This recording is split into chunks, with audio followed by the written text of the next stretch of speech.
Hi there again YouTube, it's AC Dodd, and this time it's a video on setting up steel billet Verto flywheels.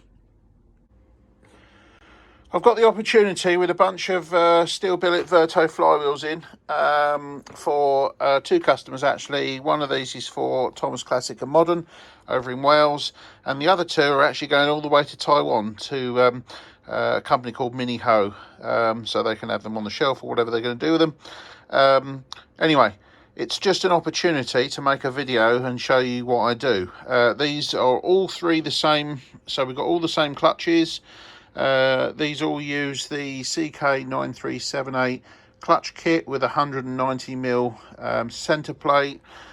We've got new bolts, all the correct grades of course. We've got new centre bosses, and of course we've got brand new steel billet flywheels, all new ring gears. So it's an ideal opportunity to make a nice video to show you what I do to put these together, and you'll be pleased to know you don't just take stuff out of a box and put it together, because it's generally not right. So we need to go through a process of working out what we need to do to maximize the grip. One of the first things I do when I'm building a new one is to make sure that all the parts fit. So what I've got here is my flywheel balancing mandrel with the taper on it, and obviously the new bosses that I'm going to be fitting to these flywheels.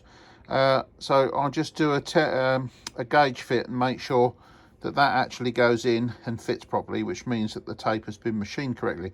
And on all three of the ones that I'm going to be using here, all supplied by Mini Spares, all seem to be perfectly serviceable and machined correctly, so we can move on. Okay, so inspection. First things you want to do is obviously clean these new components up. So as soon as you get these new flywheels, don't expect them to be perfect, because sometimes they're not. So one of the first things you want to check is to make sure that that friction face there is actually parallel, okay, and not bent. One of the problems with these in the past when they've been making these flywheels is they machine the steel billet center and face the friction surface, and then they shrink fit the ring gear on the outside. And the problem with that is it shrinks and bends or bows the entire flywheel, and as a result this surface usually bends downwards. So first thing you want to do, regardless of who's made the flywheel, you know, what brand it is, etc., is just check it. So what I do is I use the bed of my mill and I set up the dial gauge. You can see it's roughly on 0, and if I just move it from one side to the other, you can see that that is within a thousandth of an inch. So for this application, that's actually fine.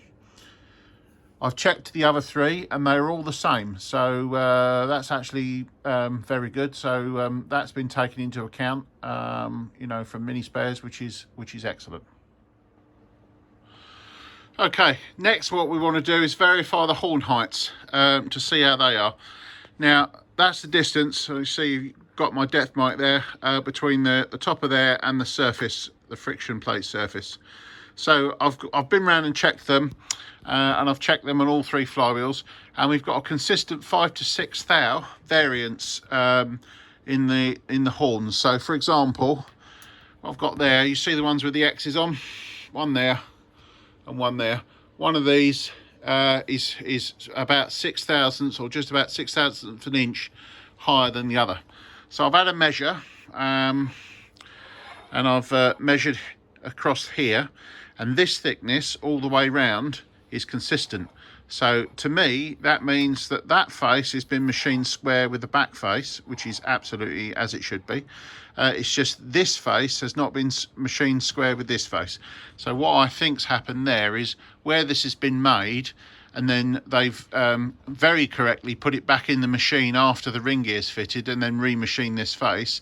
It's just perhaps not perfectly square with the horns. So on this particular one, or in this series, the horn height is very close to what I would have my finished horn height at with these clutch diaphragms. So much so that if I machine this face to get it square, which I could do, the horn height would then be a little too high. So unfortunately on this one, on these 3 flywheels, I'm going to have to remove the dowels here, one there and one there, and then we'll lightly skim these, and then lightly skim that face, and that will get me nice and square, as long as I clock it with the back face, nice and square with the back face. That there, nice and square with here, or nice and parallel with there, sorry, I should say, and the distance between this face and this face exactly where I need it for those clutch diaphragms. So that's why you inspect things, to actually find out what's going on. Now you could argue that 5 or 6 thousandths of an inch is not too much, but actually that is more than a factory they would have ever left the factory at. So in this case, I'm going to machine these to make them perfect. Okay, in order to actually machine these horns, we've got these dowel pins that are in position, so they're going to stop us machining that face, so we've got to remove that. Now you either need, there's another one, you either need a dowel pin puller, or if you haven't got one, like I have, then what I do is I apply a little bit of heat to the end, just to the pin, not the flywheel, and that's sufficient to soften the pin a little bit, and then you can just pull it out using the vise. Here I'm using my oxyacetylene torch to just very carefully heat the side of the tip on both sides of that dowel pin, and that causes it to soften. The dowel pins are pulled out by using the vise, and they need to be replaced once they've been heat treated like this. Okay, I've set the flywheel up in the lathe, ready to machine this round, and I've taken some measurements. Now, if we look in there, you'll see where that X is. That's XH, which is high, okay, and the XL, which is the low point, and that's on the friction face. Now, if we turn this round and watch the horn heights, you'll see something interesting. Okay, so that's the high one, so you expect it to be a high figure, which it is. Now if we move round to the low one, we expect it to be low, but it's actually high. So that actually confirms that that face and this face were not machined on the same parallel plane. So that's why we're machining it. The other thing we're obviously trying to do here is to set the appropriate horn height and to get everything nice and flat again. So what I've actually done is I've used this clock on the back to get that back as reasonable as I can. They won't go perfectly flat because when they're made, these are welded, and that introduces stresses which bends and adjusts the shape of the flywheel, so it's no longer perfectly true. So we just have to set it up the best we can off the back, and then I'll then machine the front together, so they're the appropriate. These will be parallel with that face all the way around, and obviously at the correct height.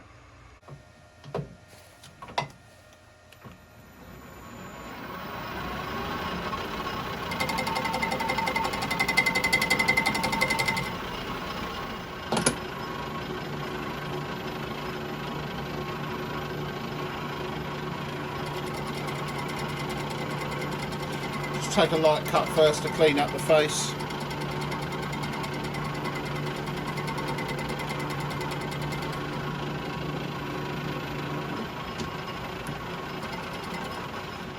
Six thou.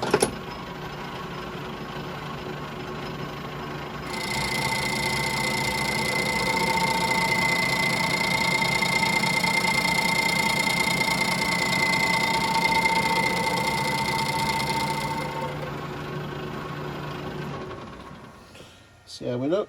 Lovely. That's nice and clean. So we'll take a small cut now at high speed just to clean that off. Little spray of WD-40.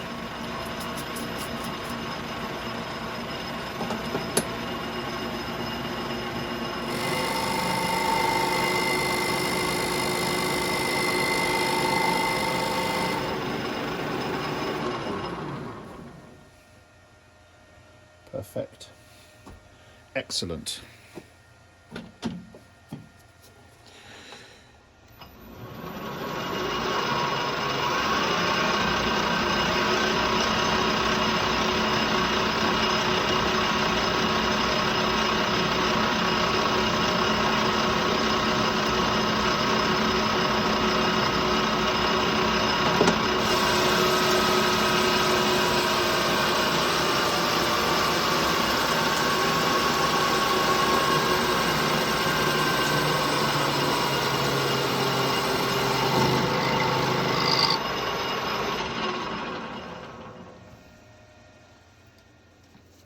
Okay, first of all, we can see the finish. The actual finish of the friction surface is actually better than when it was made. So that's really good. Just shows my old lathe is quite capable of cutting the mustard with the modern stuff in terms of surface finishes anyway. And the other good news is I've just checked it, and this is bang on. So we've actually got 939 thou horn height all the way round. So even when I've taken it out of the machine, there was no stress induced from holding it on the chuck. It's all nice and flat, and everything is exactly how it should have been. Righto, so we just mounted the second one of these up, and I thought I'd just show the opportunity to give you some idea about the variation in some of these. Now when they make these, you know, they put the ring gear on, they do the welding, and that kind of distorts the steel. So you do have to pay attention and make sure your machining surface is flat. Well, this is a good example of, if you just take a look at that dial gauge, you see every horn is a slightly different height, and it's an indication of the internal stresses that are in there. So what we're going to do is the corrective machining, machine them all to the right height, and then obviously in relation to that surface. Now you've seen that they're all slightly different heights. Well, on that friction surface, you'll see it's basically pretty flat. All right, it's not perfect, but it's pretty flat. It doesn't matter because we're going to machine it anyway. But that was that shows that face was machined independently of these faces, and it wasn't clocked up when it was actually manufactured. So when you actually build your flywheels, you want to make sure that you check everything, regardless of who makes it, because it's not just these particular ones that are mini spares. It can be any of the flywheel manufacturers. So, you know, and I have seen it from other manufacturers as well. So don't just assume that it's any one particular manufacturer that have issues. They all have issues if you look close enough. All right. Okay, let's machine the friction surface.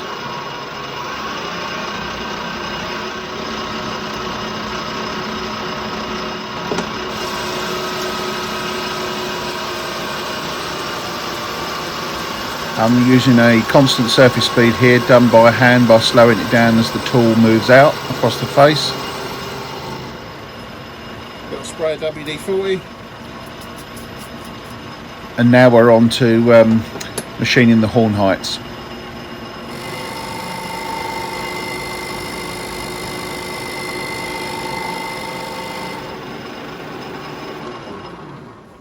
Perfect. Excellent. Okay, first of all, we can see the finish. The actual finish of the friction surface is actually better than when it was made. So that's really good. Just shows my old lathe is quite capable of cutting the mustard with the modern stuff in terms of surface finishes anyway. And the other good news is I've just checked it, and this is bang on. So we've actually got 939 thou horn height all the way round. So even when I've taken it out of the machine, there was no stress induced from holding it on the chuck. It's all nice and flat, and everything is exactly how it should have been.